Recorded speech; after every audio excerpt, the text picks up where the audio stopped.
जय हिंद, जय मातृभूमि। दोस्तों आप सभी का एक बार फिर से हार्दिक अभिनंदन है हमारे यूट्यूब चैनल पर। दोस्तों मेंस की परीक्षा को लेकर बहुत सारे युवा, कुछ भाई बहन ये पूछ रहे थे कि आखिर मैंने किस तरीके से तैयारी की, यानी कहने का उनका सीधा सा आशय था कि आखिर कौन कौन सी वो पुस्तकें हैं जिसे पढ़कर मेंस की परीक्षा को क्लियर किया जा सकता है। तो उस बुक लिस्ट के बारे में उनका प्रश्न था दोस्तों। तो आज हम बुक लिस्ट के बारे में विस्तार से बातें करेंगे और आपको मैं वो सारी बातें बताऊंगा जो मैंने अपनी तैयारी के दौरान की, किन किन पुस्तकों को पढ़ा और कैसे पढ़कर मैंने सफलता हासिल की दोस्तों। तो उसके बारे में आराम से प्रॉपर तरीके से बताऊंगा और मुझे उम्मीद है कि इस वीडियो को देखने के बाद आपके मन में किसी तरह का, खास करके बुक लिस्ट को लेकर, कोई प्रश्न नहीं रहेंगे। जी हाँ दोस्तों, आज आइए बात करते हैं बुक लिस्ट को लेकर। ध्यान दें दोस्तों, दो मेंस का जो पेपर 2 है, ठीक है, पेपर 1 तो हिंदी है, उसके बारे में भी वीडियो अपलोड कर चुका हूँ, लेकिन पेपर 2 जो आपका मेरिट का आधार बनता है, जीके जीएस वाला पोर्सन, और जिसमें मैथ रीजनिंग भी रहते हैं, तो उसको आपको तैयार करने के लिए दोस्तों जो बहुत ही फंडामेंटल बुक है, जो बिहार में बहुत ही प्रचलित है या अन्य राज्यों में भी, तो देखिए ये है लुसेंट की सब्जेक्टिव की पुस्तक।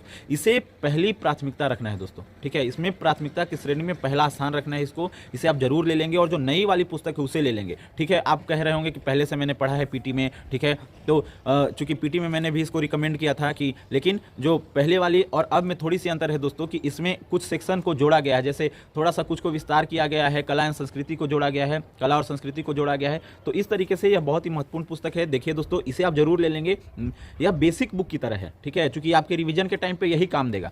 और देखिए दोस्तों, जब हम सब्जेक्टिव पढ़ते हैं तो उसका कहीं ना कहीं ऑब्जेक्टिव भी हमें करना जरूरी है, क्योंकि ऑब्जेक्टिव से हमें पता चलता है कि हमारा स्कोर कैसा जा रहा है, हम कहाँ पे फंस रहे हैं। प्रश्नों को देखने की जो आदत होती है तो वो कहीं ना कहीं आपको लाभ पहुंचाता है, ठीक है, और कन्फ्यूजन को भी दूर करता है दोस्तों। तो देखिए दूसरी पुस्तक जो है ऑब्जेक्टिव के लिए, वो है लुसेंट की ही ऑब्जेक्टिव। ध्यान दें दोस्तों, एक बात बहुत ही सूक्ष्म रूप से आपसे कह देना चाहूँगा क्लियर तौर पर कि देखिए, जैसे लुसेंट के सब्जेक्टिव को मैंने कहा, देखिए ये ब्लू वाली पुस्तक जो है इसे, तो अगर आपने पीटी क्राउन से पढ़ा होगा, ध्यान दें, जिन्होंने अगर क्राउन से पढ़ा होगा तो वो आप लुसेंट नहीं लीजिएगा, आप क्राउन की ही पुस्तक को पढ़िएगा, ठीक है, इसको पढ़ने की कोई आवश्यकता नहीं है। और सेम ऑब्जेक्टिव जैसे लुसेंट का है, तो अगर किन्हीं ने क्राउन का ऑब्जेक्टिव पढ़ा होगा तो आप क्राउन के ऑब्जेक्टिव से ही फिर मेंस की तैयारी कीजिएगा, ये ध्यान रखिए। और अगर आपने वैसी कोई पुस्तकें नहीं पढ़ी हैं तो आप लुसेंट को प्राथमिकता दीजिएगा, लुसेंट ऑब्जेक्टिव और सब्जेक्टिव को। इस बात को बहुत ध्यान रखिएगा। होता है दोस्तों कि हम लोग को कहीं ना कहीं कुछ सेक्शन छूट जाता है, ठीक है, जैसे वन लाइनर टाइप का है, जो इसको कंप्लीट करने के लिए बाजार में ऐसे बहुत सारी पुस्तकें हैं वन लाइनर की, लेकिन एक दो पुस्तकें जो हैं जो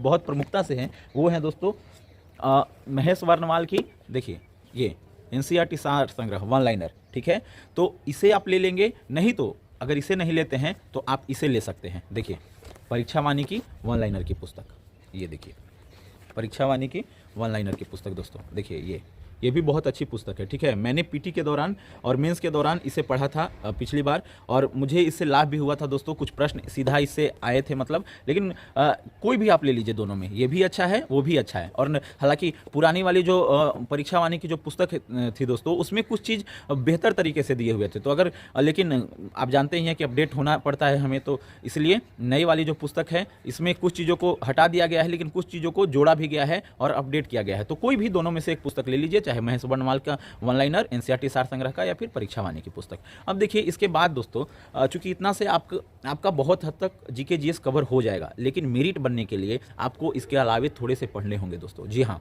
अब आप कहिएगा कि बहुत सारे लोग तो ये कहते हैं कि 2-3 पुस्तक पढ़ लेंगे तो हमारा मेंस तक निकल जाएगा। जी नहीं दोस्तों, आप थोड़े बहुत के लिए फिर चूकने की कगार पर आ जाएंगे और आपको कठिन परिश्रम करना होगा। आधार बुक के तौर पर लुसेंट सब्जेक्टिव ऑब्जेक्टिव सही है, लेकिन इसके अलावा चूंकि, और ये बताया मैंने, तो आपको घटना चक्र की भी सीरीज को ध्यान देना होगा, और खास करके 2-3 सब्जेक्ट को। जी हाँ दोस्तों, जैसे घटना चक्र का इतिहास, जो इतिहास का पुनरावलोकन की पुस्तक है, आप स्क्रीन पर देख रहे हैं, ठीक है, तो इसे आप ले लेंगे। फिर पॉलिटी के जो है ये मतलब पुनरावलोकन, तो उसे आप ले लीजिएगा। और तीसरी जो पुस्तक है दोस्तों साइंस की, तो साइंस के लिए घटना चक्र का साइंस बहुत ही महत्वपूर्ण है, उसे तो आप ले ही लीजिएगा, ठीक है। तो इन 3 पुस्तकों को, अब बहुत सारे लोग ये कहेंगे कि आखिर समय लगता है। देखिए एक चीज़ और ध्यान रखिएगा कि भूगोल के लिए, तो भूगोल आप ध्यान रखिए कि भारत का भूगोल ही पूछा जाता है आमतौर पे, और अगर विश्व के भूगोल से कुछ प्रश्न भी रहते हैं तो आप ध्यान रखिएगा कि उसमें से वैसे प्रश्न रहेंगे जैसे ये देश और राजधानी, मुद्रा, लैंड लॉ कंट्री, इस तरह से मतलब बहुत फंडामेंटल टाइप के प्रश्न रहते हैं, जिसे कहीं ना कहीं आप कई बार देखे हैं, मिसलेनियस में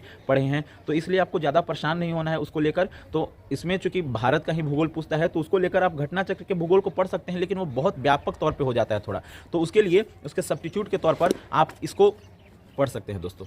ध्यान रखिए, भारत का भूगोल मानचित्र, चूँकि यह बहुत ही अच्छी पुस्तक है, इसके बारे में एक रिव्यू करूँगा। देखिए बहुत अच्छे तरीके से इसमें दिया हुआ है मैप बनाकर और उसके बाद डिस्क्रिप्टिव टाइप का लिखकर, ठीक है। तो इसे आप पढ़ लीजिएगा, नहीं तो फिर आप भारत के भूगोल को घटना चक्र से पढ़ लीजिएगा। अब देखिए ये थोड़ा सा यहाँ पर इतिहास ये मतलब मैथ और रीजनिंग पर आने से पहले थोड़ा सा यहाँ पर रुकेंगे दोस्तों। कई सारे युवा जो ये कहते हैं कि इतनी सारी पुस्तकों को पढ़कर कैसे होगा, तो देखिए दोस्तों थोड़ा सा आपको कठिन परिश्रम तो करना होगा, क्योंकि आप ध्यान रखिए सीट कम है और आपको मेरिट तक जाना है, तो फिर मेरिट तक जाने के लिए आपको कठिन परिश्रम करना होगा।